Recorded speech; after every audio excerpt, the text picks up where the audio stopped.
하나님 말씀 요한일서 3장 8절에서 10절 되겠습니다. 죄를 짓는 자는 마귀에게 속하나니 마귀는 처음부터 범죄함이라. 하나님의 아들이 나타나신 것은 마귀의 일을 멸하려 하심이라.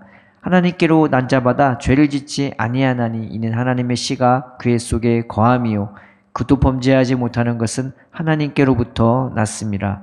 이러므로 하나님의 자녀들과 마귀의 자녀들이 드러나나니 무릇 의를 행하지 아니하는 자나 또는 그 형제를 사랑하지 아니하는 자는 하나님께 속하지 아니하니라. 아멘. 하나님을 믿으면, 예수님을 믿으면 죄에서 구원받았다고 말을 합니다. 그래서 죄에서 자유함을 얻었다고 얘기하죠. 그래서 죄에 대해서 둔감해지는 분들이 있는 것 같아요. 그러나 신앙은요, 죄에 대해서 관계가 끊어지는 것이 이 죄에 대해서 둔감해지는 게 결단코 아닙니다. 죄에 대해서 오히려 더 민감해지는 거죠. 그래서 레위기에는 죄에 대해서 가증히 여기라. 신명기 7장에도 죄에 대해 가증히 여기고 심히 미워하라고 그렇게 말하고 있는 것입니다. 가증히 여긴다는 말이 무슨 뜻이냐? 그것을 보고 토한다는 거예요. 그걸 보고 역겨워한다는 것입니다. 우리가 쉽게 말하자면은 바퀴벌레가 내 몸을 기어간다고 생각해 봐요. 내가 밖에 있는 토한 것이나 누가 배설물을 가지고 내가 손으로 만지고 먹는다고 상상도 안 하지 않습니까? 역겹고 토할 겁니다. 마찬가지로 죄에 대해서 그렇게 반응하고 혐오하고 심히 미워하라고 이제 말하고 있는 것이죠. 그래서 우리가 예수님을 믿고 하나님을 믿고 나타난 반응이 뭐냐면은 이 죄에 대해서 예전에는 심각하게 생각하지 않았거나 전혀 마음에 두지 않았던 것들이 이 죄를 깨닫기 시작하기는 거죠. 죄를 죄로 여기지 않았거나 죄를 경하게 여기던 가볍게 여겼던 것들이 이제는 죄에 대해서 우리가 반응하기 시작하고 이게 죄였구나, 이게 교만이었구나, 이게 하나님이 싫어하는 거였구나 깨닫기 시작하면 그것에 대해 이제 고민하게 되고 그것 때문에 갈등하게 되고 그것 때문에 하나님 앞에 기도하게 되는 것입니다. 그래서 죄에 대해 무감각하거나 무딘 것은 믿는 자로서 내 마음이 죽어있네, 내 마음이 잠자고 있네 라고 생각할 수 있는 거예요. 죄에 대해 결단코 무감각해지는 것이 아닙니다. 폴러셔 목사님이 부흥회를 인도하면요, 거기서 특이점이 있대요. 하나님의 복음을 증거하고 죄에 대해서 얘기하기 시작하면요, 그 교회에서 별로 회개하지 않을 것 같은 사람들이 회개한대요. 그분들이 오히려 하나님 앞에 울고 하나님 앞에 자복하고 오히려 가슴을 두드리고 있다는 거죠. 그리고 그 교회에서 회개할 것 같은 사람은 오히려 무덤덤하대요. 이 교회마다 공통적으로 나타나는 현상이라고 그러더라고요.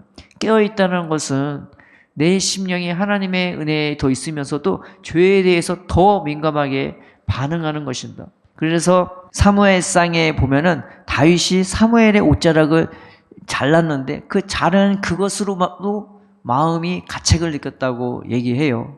그래서 죄에 대해서 둔감해지는 것이 아니라 죄에 대해서 더 민감해지면서 죄에 대해 더 멀리하게 되는 것입니다. 요만한 것 하나도 내 마음에 허용하지 않도록, 왜냐하면 성령께서 내 마음을 주관하기 시작하면 내 양심도 붙들어주기 때문이에요. 그래서 죄에 대해 민감해지는 것이죠.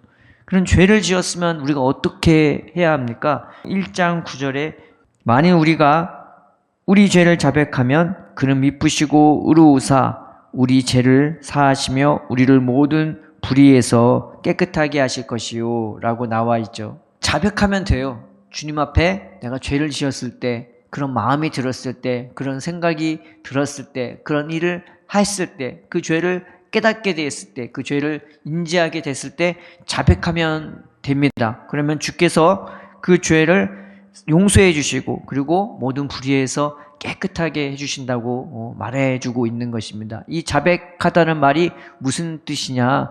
똑같이 고백한다는 말입니다. 복잡하게 이래서 저래서가 아니라 하나님 내가 죄를 졌어요. 하나님 내가 거짓말을 했어요. 하나님 내 마음에 음욕이 있어요. 하나님 내가 자꾸 세상 것을 바라봐요. 그리고 있는 그대로 고백하고 주님 용서해 주세요. 주님 치료해 주세요.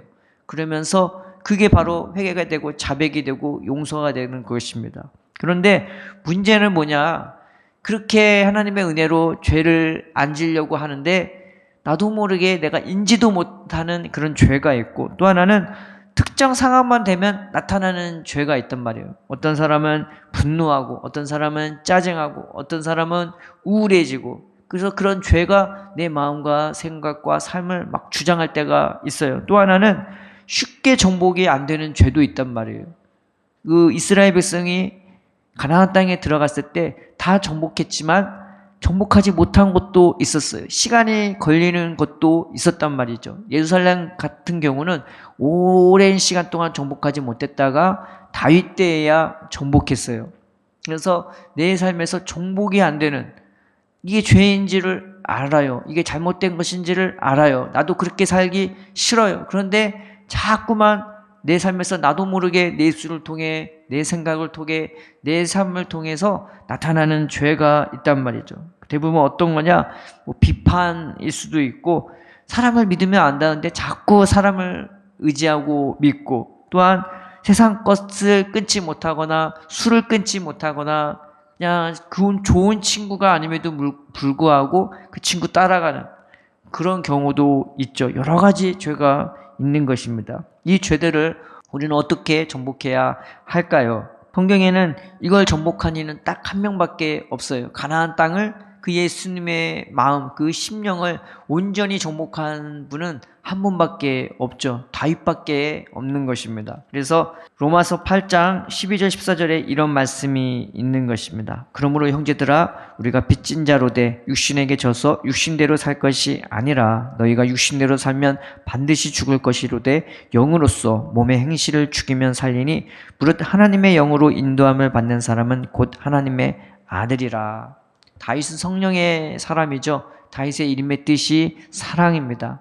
우리가 성령으로 행하는 가장 큰 증거가 뭐냐? 사랑으로 행할 때이죠. 그래서 다윗이 사랑으로 행했을 때에 그 이스라엘을 온전히 정복할 수 있었습니다. 그래서 모세를 통해 그 말했던 너희가 온전히 정복할 때에 온전한 예배를 드릴 수 있게 될 거라는 그 계명이요, 그 말씀이 이 다윗을 통해서 온전히 이루어지게 됩니다. 모든 것을 정복할 수 있는 것은 사랑밖에 없던 것입니다. 죄를 어떻게 우리가 온전히 정복할 수 있습니까? 사랑밖에는 없는 것입니다. 사랑으로 생각하고, 사랑으로 느끼고, 사랑으로 행하는 것밖에 이 죄를 온전히 정복할 수 있는 것입니다.